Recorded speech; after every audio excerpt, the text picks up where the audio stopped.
Chinese officials are taking no chances. With strict COVID protocols in place, anyone involved in the Beijing Olympics will spend the games behind fences. International media, some who've been here for weeks, say their movements are limited. Japan was not that strict like this, like in Beijing.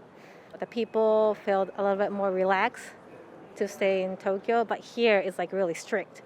So I think there's a lot of stress. Despite having 3 COVID tests before flying to Beijing, those members of Canada's Olympic team that have been placed in COVID-19 protocol would have either tested positive on arrival or been a close contact of someone positive.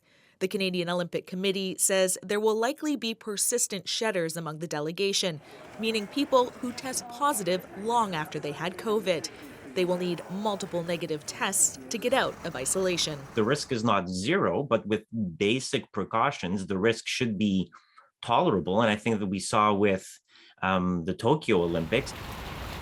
12 years ago, David Cobb was getting ready for the Vancouver Olympics. He says the lead up to any games is stressful, never mind COVID. You know, they have to make sure that they do everything they can to keep the virus out of their bubble. Certainly for the athletes, but all the other officials and people that participate in one way or another. So that's, I'm sure, their toughest challenge right now. Outside the Olympic bubble, residents in Beijing are concerned. This woman says she hopes that everyone stays safe and healthy. Very few tickets to events will be available to locals. A disappointment for this sports fan who wanted to be in the stands.